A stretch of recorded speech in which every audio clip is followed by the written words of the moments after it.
Bon, alors moi, je voudrais qu'on reprenne toutes zéro, toutes les deux. Parce qu'on se croise régulièrement, mais On se croise, oui, voilà. on se connaît pas bien. On se connaît pas bien. Donc déjà, moi, je sais que vous vous appelez Camille et je sais que vous avez 85 ans. C'est un bon début. Mais à part ça, il y a beaucoup de choses que je ne sais pas. Et donc, je suis quand même quelqu'un de très curieux. Donc, j'ai l'intention d'assouvir cette curiosité aujourd'hui. Donc, donc moi, c'est Marie Bertille, mais ça, vous le savez. Et moi, j'ai 38 ans. Voilà. Comme ça, on a égalité sur les connaissances âge, prénom. Et alors moi, j'aimerais que vous me racontiez que les enfants sont arrivés à un moment. Donc, combien d'enfants vous avez? J'ai eu que 2 filles. Le mari en aurait voulu plus parce qu'il voulait un garçon. Ah. Et moi, j'ai dit top. J'ai dit, il faut travailler dans les champs. Je ne veux pas avoir 4 gosses et galoper, se lever, aller dans les champs, laisser les gosses ou les traîner au bout des champs, dans une corbeille. Bah oui, voilà. Dans une corbeille avec une couverture, la tétine, parce que si on les entendait brailler, eh bien, on allait leur redonner la tétine pour qu'ils nous fichent la paix. Alors là, moi, je ne l'admettais pas. Oh, bah, elles ont survécu, vos filles, hein. Oui. Elles ont l'air en forme. Moi, ça ne me convenait pas. Vous, ça vous convenait pas. Moi aussi, ça m'aurait pas convenu. Et moi aussi, ça me convient pas, la gestion des enfants et de la ferme. Ça, c'est intéressant de voir qu'en fait, ça traverse toutes les générations, ce problème. Les enfants, la vie de famille et l'agriculture, ça s'imbrique un petit peu difficilement. Et en plus, je me suis toujours trouvé quelques activités extérieures. Alors, qu'est-ce que vous faisiez à l'extérieur? Si vous saviez. Mais oui, je veux savoir. Je veux savoir. J'ai commencé par faire de la publicité avec des journaux, Famille Magazine, qui était Claire Foyer un temps et qui est devenu Famille Magazine. J'avais quelques copines, on se retrouvait à Montauban 1 fois par mois, on prenait des journaux et on les vendait à des copines, j'en avais toujours dans le sac. Mais ça me faisait une activité extérieure que j'avais besoin.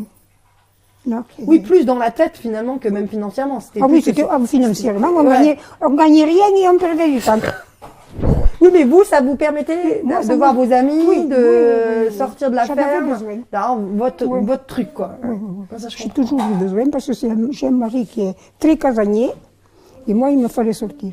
Et quand j'ai arrêté les journaux, après, je me suis occupée un peu de commission féminine au niveau agricole. D'accord. Mais après, j'ai fait un peu de théâtre. Je me suis occupée de théâtre, que appris mais j'ai toujours eu besoin un peu d'extérieur. J'ai fait de la gymnastique pendant longtemps. Mais pourtant, ce que vous faisiez dans la journée, vous n'aviez pas besoin de gymnastique. mais c'était de sortir de la maison, de se rencontrer avec d'autres personnes. Oui, bien sûr. Créer du lien. Mais j'en avais besoin. Ah, mais ça, je comprends. Nous, il y a un truc qu'on a aimé en arrivant ici. Donc, nous, on est arrivé en 2013. C'est l'accueil qui nous a été fait par les voisins. Parce que moi, on m'avait dit, oh, tu verras, le milieu paysan, c'est difficile. En plus, t'es une femme. En plus, t'es pas issue du milieu. Enfin, je m'étais dit, ok, j'ai rien pour plaire. Où c'est que je vais? Et très simplement, très vite, les gens sont venus nous faire la bise, nous dire, voilà, moi, je m'appelle Alain, je m'appelle Damien, j'habite là. Et très vite, ils m'ont proposé de l'aide aussi. Ils m'ont dit, si t'as besoin d'aide, tu nous le dis, on viendra t'aider. Et dans les faits, le premier été, j'avais pas de tracteur. Non, mais on a galéré. On n'avait pas de tracteur, on savait pas calibrer les fruits. Enfin bon, c'était vraiment... là, on débarquait vraiment de Paris pour de vrai. En fait, je croyais que je connaissais des trucs, mais je connaissais vraiment pas grand-chose. Et donc, dans les faits, par exemple, Damien, le premier été, en fait, tous les soirs, je l'appelais, je lui disais, voilà, j'ai une récolte là de prunes, je suis à tel endroit. Il passait avec son tracteur et sa remorque. Il m'aidait à charger les fruits et il me les ramenait à la ferme. Et ça m'a vraiment touchée parce que du coup, là, c'était pas juste pour de rire, je peux t'aider quand tu veux. En fait, j'ai vraiment eu besoin d'aide et il est vraiment venu m'aider. Il y a eu d'autres fois où il est venu m'aider, mais et ça s'est pas passé comme on m'a dit que ça allait se passer.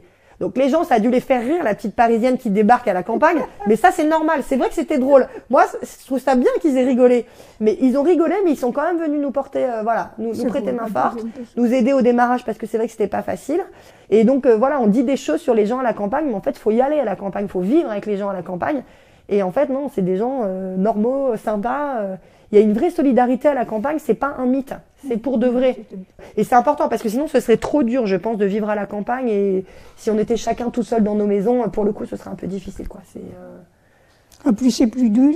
Et je pense que maintenant, il y a quand même un peu d'échange entre les gens pour des activités, des gens qui quand même on oublie un petit peu tout ce qui va mal et on se retrouve avec des copains. Bah ouais, c'est ça. Et Bah, donc, genre le repas qu'on a fait vendredi, là, avec des vendredi, voisins, c'était super. Oh, c'était canon. On a vraiment passé une Formidable. super soirée. Et comme ça, j'ai trouvé que mon métier, je l'ai bien aimé parce que, un, on est son patron. Deux, on est dans la nature et l'espace. Moi, ça me remplit les poumons. De sur la terrasse, combien de fois le matin, je me dis, quelle chance que tu as d'avoir tout cet espace. Et moi, je me le dis presque tous les matins hein, quand je vois Ah, le moi, couteau. presque. Les levées, moi, je pense presque tous les jours aussi. Les levées de soleil, les couchers de soleil. Je me lasse jamais aussi d'admirer. Même encore. Et puis toutes les saisons. Je trouve qu'à chaque saison, il y a des choses intéressantes à regarder et des nouvelles choses. L'espace, la tranquillité, je sais pas. J'ai adoré mon métier et je n'aurais pas fait autre chose. Est-ce que c'était au-delà du métier, c'était aussi, enfin, c'est une passion, c'est un art de vie. Enfin, je pense que le métier d'agriculteur, ça va surtout quand on est un peu éleveur, qu'on fait de l'herbeau. Je pense qu'on a fait un petit peu ses racines aussi sur ces terres. On est son patron. Ah oui, mais ça, moi, je comprends, hein, parce que moi, j'ai pas été salarié longtemps, mais le peu que j'ai fait, et aujourd'hui, voilà, je suis chef d'exploitation avec mon mari. C'est vrai que moi, j'ai un vrai plaisir à organiser la semaine comme j'en ai envie. Après, moi, je suis un peu comme vous. Voilà, mon grand bonheur, c'est d'être mon propre patron, c'est de faire mes choix de chef d'exploitation, de dire là, j'arrache, là, je plante, là, je grossis le troupeau, là, je fais un nouveau fromage. Oh, c'est génial. On va à la petite étape. Trop fort.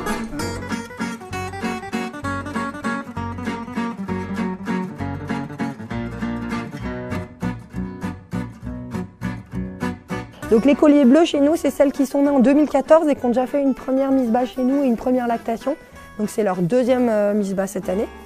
Et les petits colliers roses, c'est mes primipares. C'est celles qui font leur première année de lait. Voilà. Non mais il est vaillant, hein. Il va loin de sa maman déjà lui. Oh là là. Oui, il a encore son cordon tout, hein. Là on a du bébé tout frais. Je trouve ça difficile en tant que maman et agricultrice de gérer voilà, la vie familiale, la vie professionnelle, comme toutes les femmes qui travaillent finalement. Ce qui est un peu dur, c'est que quand on est sur une ferme, le travail il continue le soir. Parfois on a des mises bas à faire le soir, parfois j'ai des tomes à sortir à 9h, des saumures dans ma fromagerie. Le travail s'arrête jamais vraiment complètement. Et une maman, elle est maman 24h/24. Donc c'est vrai que parfois j'aimerais bien me poser le soir avec les enfants, prendre un sur mes genoux, lui lire une histoire ou aider un enfant à ses devoirs. Et parfois je peux pas parce que j'ai des clients qui viennent acheter du fromage, parce que j'ai une chef qui est malade, parce que le travail s'arrête pas, quoi. Donc c'est vrai que j'ai des frustrations, moi. Parfois, je me sens parfois une mauvaise maman et une mauvaise éleveuse. C'est-à-dire que je suis ici en train de soigner une chèvre et je pense aux enfants, ou je suis avec mes enfants et je pense à mes chèvres. Ouais, mais je crois que c'est toutes les femmes qui travaillent qui ont ce problème-là, hein. De toute façon, voilà. Mais c'est vrai que ça, parfois, ça génère de la frustration chez moi. Je pense que c'est une vocation qui est née quand j'étais petite. Mais comme je suis pas issue du milieu agricole, moi, on m'avait dit, tu fais des études, tu as un métier. Enfin, j'ai fait comme on m'a dit, quoi. J'ai fait des études, j'ai eu un métier, voilà. Et j'ai eu besoin, je crois, et on a déménagé à Montauban pour le travail de mon mari. Et là, je crois qu'enfin, j'étais loin de ma famille, loin des miens. Et j'avais 35 ans à ce moment-là. Et je me suis dit, tiens, mais qu'est-ce que je fais ? Qu'est-ce que j'ai envie de faire de ma vie maintenant, finalement ? Et là, je me suis dit, et en fait, ce qui m'a amené à l'agriculture, c'est pas les animaux, c'est plus l'agriculture biologique. En fait, c'est plus l'environnement. J'avais envie d'avoir un métier où je sois, comme vous, ce qu'on disait tout à l'heure, proche de la terre, proche du ciel, proche de la nature. Un métier qui respecte cette nature, parce que quand on est agriculteur, on peut la respecter, on peut ne pas la respecter. Donc j'avais envie de prendre un mode de production qui respecte mes sols, qui respecte un peu mes animaux. Et donc voilà, moi c'est plus la bio qui m'a amené à l'agriculture. J'ai toujours de l'émerveillement, de la joie.